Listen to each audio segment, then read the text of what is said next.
You're not bad with money. You were just never shown how to handle it right. And if your childhood was filled with chaos, fear, or survival mode, you didn't just grow up poor, you grew up traumatized. That trauma didn't stay in your past. It's driving your spending, your saving, or your lack of both. Let's talk about how childhood wounds are wrecking your wallet and how to take your power back. You grew up in a house where money meant tension. The air got thick every time the mail came with another overdue notice. You heard the sighs, the slammed doors, the whispered arguments after you went to bed, but you weren't stupid. You knew. You knew the fridge didn't fill itself. You knew when the lights flickered something wasn't right, and that fear, it didn't just hit you once. It became a soundtrack. And now, as an adult, it's still playing in the background of every financial decision you make. Maybe you don't even notice it. You call it a being careful. You say you're just frugal. But deep down, you're scared of not having enough. Scared of going back to that feeling. That raw, helpless panic when you heard your mom crying in the other room or your dad punching the wall because he couldn't make ends meet. That kind of fear sinks into your bones. So now you hoard money. You save every penny, not because you're planning for the future, but because you're terrified the rug could get pulled out from under you. You tell yourself you're being smart, but it's not strategy, it's survival. There's a difference between being intentional and being paranoid, and you're not building wealth from a place of power. You're stockpiling it like a bunker for the next storm. Or maybe you go the other way. You spend recklessly, you don't budget, you don't save, and every time you get money, it disappears. Not because you're irresponsible, but because holding on to it makes you feel anxious. You weren't taught to feel safe with money. You were taught money is here one day, gone the next. So you treat it like a hot potato. Get it, spend it, don't think about it. Fear shows up in different ways. Or some, it's obsessive control, tracking every cent, panicking when something costs more than expected, living in scarcity even when you have enough. For others, it's avoidance, ignoring bills, dodging bank statements, pretending debt doesn't exist. But whether you're clinching or avoiding, it's the same root issue, fear. And that fear is rooted in childhood experiences you never chose. It's like your brain got wired to believe that financial security is a fantasy, that no matter how hard you work, the bottom's going to fall out eventually. So why plan? Why save? Why even try? Let me tell you something. Fear is a liar. It'll convince you that you're always one paycheck away from disaster, even when you're not. It'll tell you that you'll never be safe with money, never get ahead, never feel peace. And if you let it, that fear will run your life and your wallet forever. But here's the truth. Your past does not have to own your future. Just because money was scary growing up doesn't mean it has to stay that way. You're not that scared kid anymore. You're an adult now, and you get to decide how this story ends. Fear might have gotten you this far, but it won't take you to freedom. You can't build wealth from a place of panic. You have to step out of survival mode and into stewardship. You have to look fear in the face and say, you don't run the show anymore. Start by naming it. Say it out loud. I'm afraid of being broke again, or I'm afraid of becoming like my parents. Whatever it is, call it what it is, because once you see it clearly, you can challenge it. Next, get educated. Fear hates knowledge. The more you understand about budgeting, saving, and investing, the less power fear is over you. You start making decisions with confidence instead of panic. And most importantly, get support. Talk to a coach, a mentor, a counselor, someone who can help you rewire those old beliefs. Because this isn't just about dollars and cents. It's about healing. It's about learning that money doesn't have to be a source of fear. It can be a tool, a resource. Your childhood may have taught you to fear money, but your future is teaching you to master it. You just have to listen to a new voice, the one that says, I'm not who I was. I'm building something better. Let fear go. It got you here. Now let wisdom take over and lead you where fear never could. Control. It sounds like a good thing. In fact, we're told to take control of our finances, take control of our future, take control of our lives. But for a lot of people, especially those who came from unstable, chaotic homes, control becomes a defense mechanism, not a strategy. It's not about discipline. It's about desperation. It's about clinging to anything that gives you the illusion that you're safe.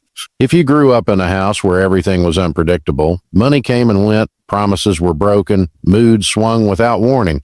You learned one thing fast. Control equals survival. Maybe your parents didn't know where the rent money was coming from. Maybe one day you had groceries, and the next day it was ramen noodles and tap water. Maybe your mom said you'd go school shopping, and then she blew the money on something else. You didn't know what would happen next, but you knew that if you could just control something, anything, you'd feel a little less powerless. And now, as an adult, that same pattern shows up in how you handle money. You're not trying to be flashy or even successful. You just want to feel safe. Yeah. So what do? You spend money the moment you get it. You swipe the card not because you're careless, but because it gives you a hit of control. You're choosing something. You're making the decision. That feels good, especially if you didn't get to make many decisions as a kid. When your world was chaos, spending became your way of creating order, even if just for a moment. You might not have been able to stop your parents from fighting. You couldn't fix the broken car in the driveway. You could buy that one thing you wanted. You could choose. You had a say. And that gave you a taste of control in a world where you had none. This is why some people shop when they're stressed or angry. It's not about the stuff, it's about the feeling. For a few minutes, it calms the storm inside, but here's the catch. It never lasts. That sense of control is temporary. The bill still shows up. The money still runs out. And worse, the emotional need that triggered the spending is still there, unresolved. Other people go the opposite way. They try to control everything down to the last penny. They obsess over spreadsheets. They panic if the electric bill is $5 more than usual. They get angry at themselves for buying a cup of coffee. They think they're being disciplined, but really, they're just scared of letting go. They grew up in a house where money slipped through everyone's fingers, so now they grip it so tightly that it strangles them. Every dollar has to have a job, because if it doesn't, that old fear creeps back in. And here's the real kicker. This need for control doesn't come from logic. It comes from pain. You're not doing math. You're reacting to memories. And the problem is memories don't care how much is in your bank account. You can be 6 figures deep and still terrified of being broke. It's about trying to heal something inside that feels permanently unstable. Let me tell you something that might sting a little. Control is a lie. You can't control everything. You can't protect yourself from every emergency. You can't outbudget your trauma, but you can heal it. You can recognize that what you're calling a discipline is really fear in disguise. You can admit that your spending habits aren't just choices, they're coping mechanisms. And once you see it clearly, you can start to change. It starts with asking yourself hard questions. When you swipe your card, what are you really buying? When you refuse to spend money on yourself, what are you punishing yourself for? When you obsess over financial details, who are you trying to protect? What are you trying to control that's really out of your hands? That level of honesty is hard, but it's necessary. Because until you deal with the root, the fruit won't change. You'll keep cycling through the same patterns, the same emotional triggers, the same stress, and your bank account will reflect your pain, not your goals. You have to learn how to live from peace, not pain. That means building healthy routines around money, not rigid, fear-based rules, but solid, empowering boundaries. It means allowing yourself to spend money without guilt, save without obsession, and give without fear of lack. It means understanding that money is a tool, not a crutch, not a fix, not a drug, and not a shield. And maybe most importantly, it means forgiving the people who taught you to fear. Your parents may have done the best they could, or maybe they didn't. Either way, you don't have to carry their dysfunction forward. You can say, oh, the chaos stops with me. You can write a new story. One where money isn't about control, but about choice. One where financial decisions come from wisdom, not wound. Because here's the truth. Real control isn't about gripping tight. It's about letting go of fear. It's about doing the hard, heart-level work that makes you free. Not just financially, but emotionally, spiritually, and mentally. You're not here to keep surviving. You're here to thrive. But to do that, you've got to give up the illusion of control and start building real, lasting stability from the inside out. Somewhere along the line, someone made you feel like you weren't enough. Maybe it wasn't said outright, but it was loud in the silence. You didn't have the newest clothes. Oh, you got teased at school. You felt less than when other kids talked about their vacations, their gadgets, their perfect little lives, and it stuck.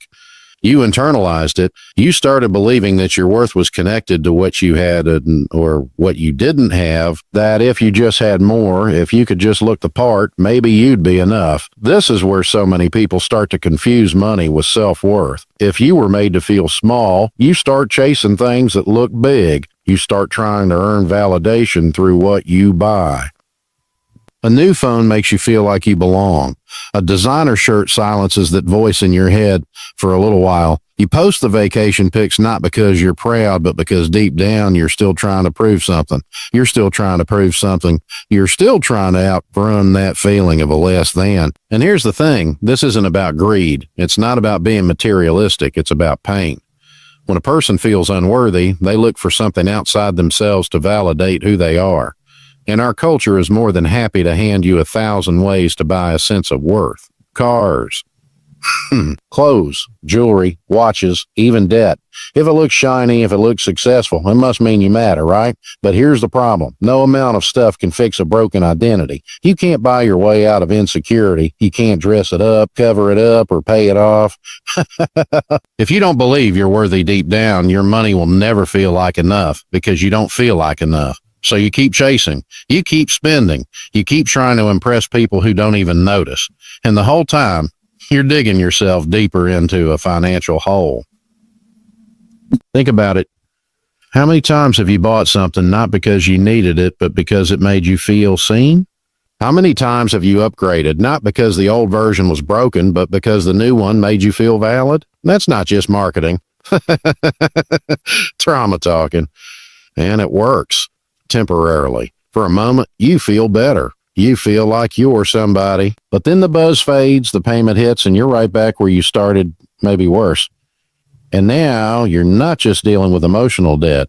You've got financial debt too. And it's heavy because every purchase that was meant to fix you just reminds you that you're still not okay. You have to start separating what you're worth from what you own. You are not your paycheck. You are not your car. You are not your shoes, your clothes, or your follower count. Your value is not measured in likes or receipts or what's in your driveway. Your value was there before you bought a single thing. You matter because you're you. And until you believe that, your relationship with money will always be dysfunctional.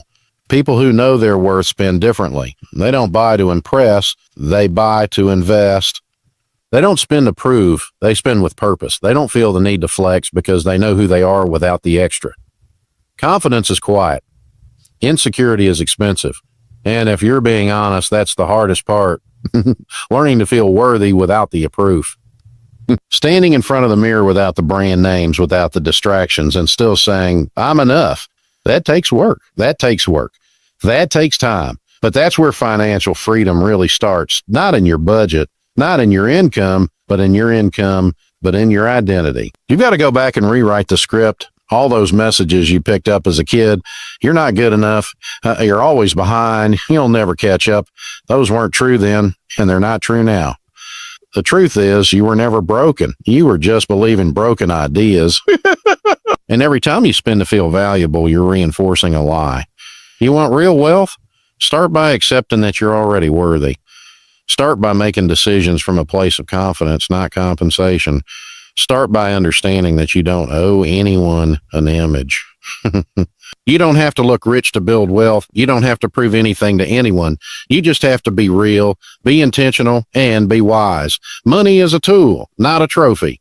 It's supposed to serve you, not define you. When you shift your mindset from I need this to be enough to I am already enough, and this helps me build my future, everything changes. Your stress goes down. Your savings go up. You stop chasing applause and start building peace. But you can't do that if you're still holding on to the belief that worth comes with a price tag. It doesn't. It never did. So let go of that lie. Let go of the pressure. Let go of the comparisons. You're not in competition with anyone else. Your journey is yours. Start measuring your worth by your growth, your peace, your character. Start investing in things that last. Your skills, your relationships, your future. That's what real success looks like. That's what builds lasting confidence. At the end of the day, no amount of money will fix a broken view of yourself. But when you heal that view, when you know who you are, with or without the stuff, we'll start making money decisions that reflect strength, not shame. That's how you change your life. From the inside out, one choice at a time. Avoidance is one of the most dangerous money habits and one of the most common, especially if you've experienced trauma around finances growing up. It doesn't always look dramatic. It can be quiet, subtle, and easy to justify. But the root is the same. Something deep inside you wants to run. You don't want to look. You don't want to know. So you avoid. You avoid your bank balance. You avoid your debt. You avoid making a budget. You avoid opening the mail, checking your statements, facing the truth. Why? Here's the truth that most people don't talk about. Generosity is one of the best ways to break the grip of fear on your finances. When you give even just a little, you send a message to yourself that you have enough. You declare, I am not in survival mode anymore. Or giving is not just an act of kindness. It's a spiritual declaration of abundance. It says I'm free. I'm not a prisoner of my past. I can be trusted with more because I'm not hoarding. I'm helping. That's not how you were raised to think, right? And so, if you grew up in lack, the idea of giving money away might feel irresponsible. You might hear voices from your childhood saying, what if something happens? Or what if you need that later? Oh, better hold on to every penny. And those voices, they're loud. They're rooted in real experiences. Maybe your lights did get shut off once. Maybe your family did have to go without. That fear is valid. It just doesn't have to drive anymore. Because giving doesn't mean being reckless. It doesn't mean emptying your wallet when you're barely scraping by. It means operating from a heart posture of trust instead of fear. It means saying, I believe there's more where that came from. It means trusting that generosity isn't subtraction, it's multiplication. Not always in dollars, but always in peace, purpose, and perspective. Something powerful happens when you start giving, even while you're still building. You stop obsessing over the numbers and start focusing on impact. You realize money isn't just about you. It's about what you can do with it, who you can help, legacy you can leave. And that's the kind of mindset that creates not just financial stability, but generational change. And let's be real, it's not always about giving money. Maybe right now you don't have much to spare. It's okay. Give your time, give your energy, serve someone, volunteer. Be generous with your skills, your encouragement, your presence. Because when you develop the habit of generosity, it trains your brain to see abundance instead of lack. And when the money does come, you'll already know how to handle it with a healthy heart. The world teaches you to get all you can, keep all you get, and sit on the can. But that's not how legacy is built. That's how you end up rich and miserable. True wealth isn't just measured in your net worth. It's measured in your impact, in how many lives you touched, and how you showed up for others, even when it wasn't easy. And listen, this isn't about guilt. This isn't about pressuring you to give what you don't have. It's about helping you recognize that healing from financial trauma means doing things differently. It means saying, just because I grew up in fear doesn't mean I have to stay there. Just because I learned to hold tight doesn't mean I can't learn to let go. Generosity breaks chains. It opens doors. It shifts the atmosphere, not just for others, but for you. It reminds you that you're not a victim of your past. You're a steward of your future. And that future is bigger than your bank account. It's bigger than your trauma. It's bigger than the lies you were told about money and worth and survival. So start small. Start where you are. Give something. Give wisely. Give intentionally. But above all, give from a place of freedom, not fear. Because the moment you do, you step out of the shadow of scarcity and into the light of abundance. Money was never meant to be a cage. It was meant to be a tool. And when you learn to give, really give, you unlock a level of purpose and peace that money alone could never buy. That's the power of healed giving. That's the legacy you were made to build. Childhood trauma can silently shape your money habits, how you spend, save, avoid, or give, but your past doesn't have to control your future. When you face the pain, rewrite the script, and build new habits rooted in truth, you take your power back. Healing your relationship with money isn't just about numbers. It's about freedom. And freedom starts with awareness, courage, and one intentional step at a time.